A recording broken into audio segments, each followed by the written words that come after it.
At the time when Brahmadatta was a ruler of Banaras, the Bodhisattva was employed as the king's procurator. The procurator's job was to buy the various properties and commodities that were required to give for the state purpose. He had to be an expert in estimating the value of things. The Bodhisattva would buy elephants, horses, gold, silver, and so on for the kingdom and pay the merchants who bought them. As procurator, the Bodhisattva was very capable so that the royal stores were always filled with the right things and the best things. He was very thoughtful and foreseeing in all his purchases so that the administration was never held up for the want of particular commodity which was urgently needed. He was also very fair minded in his dealings with the merchants and traders from the other countries so that the name of Banaras was also respected in far off lands. Now, King Brahmadatta was a miser. He thought that his procurator was paying too much for everything and squandering away the state's money. At this rate, I shall be a bankrupt in no time, he said to himself. The next act of the king was to dismiss the Bodhisattva and appoint someone else in his place. This he did in the easiest possible manner. He opened the window of his chamber and looked down. There were some of his attendants standing about. He selected one of them at random and ordered him to come up. When this unknown and insignificant fellow came up, the king told to him, "From now on, you are my procurator." The king hoped that the common man without any rank or status would buy nothing without haggling, and would be more economical in his purchases.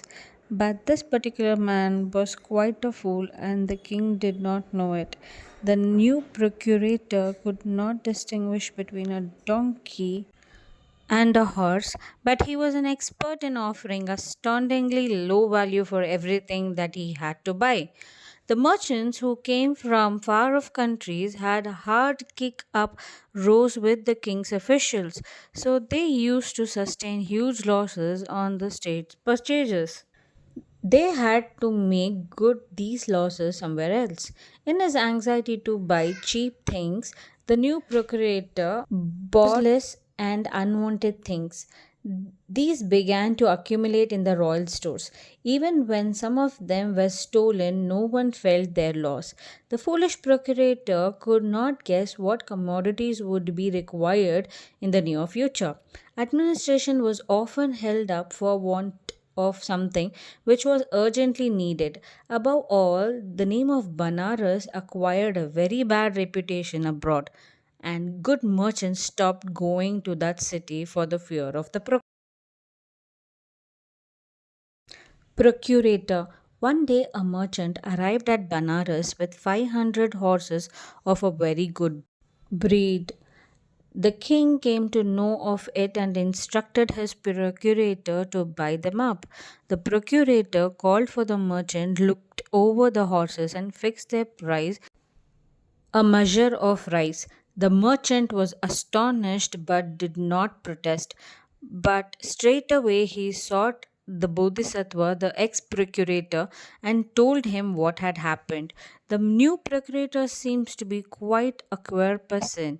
He I depended upon you, sir, to see that I get the justice, the merchant said.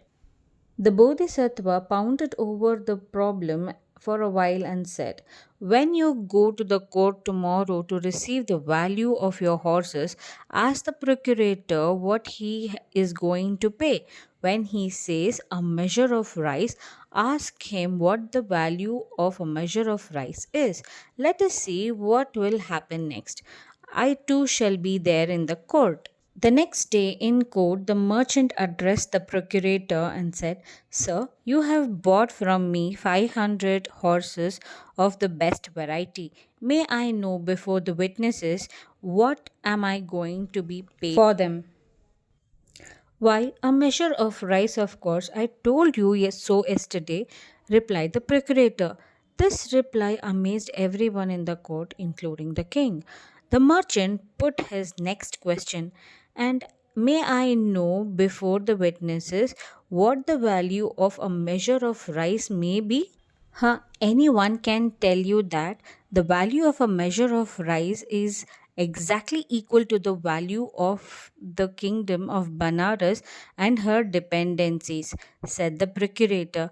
Like anyone who is considered to be a good bargainer, the procurator was exaggerating the value of what he was paying and depreciating what he was buying. But being a born fool, he overdid it. That was all. The entire court resounded with the peals of laughter at the stupidity of the procurator. Some of them even made jokes about it by estimating how many kingdoms each one of them could buy with rice stored in their houses. In how many days a good eater could gobble up the kingdom, and so on.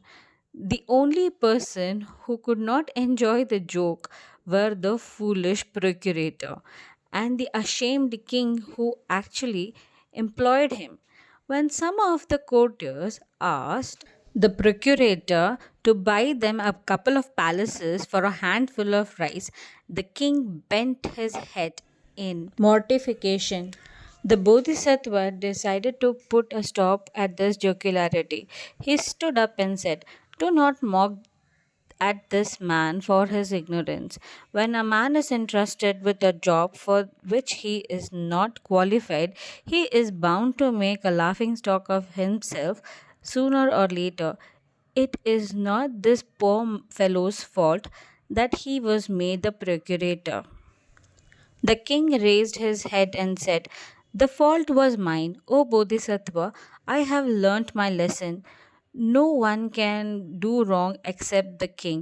The king at once removed the new man from the job of the procurator and put back Bodhisattva in his place.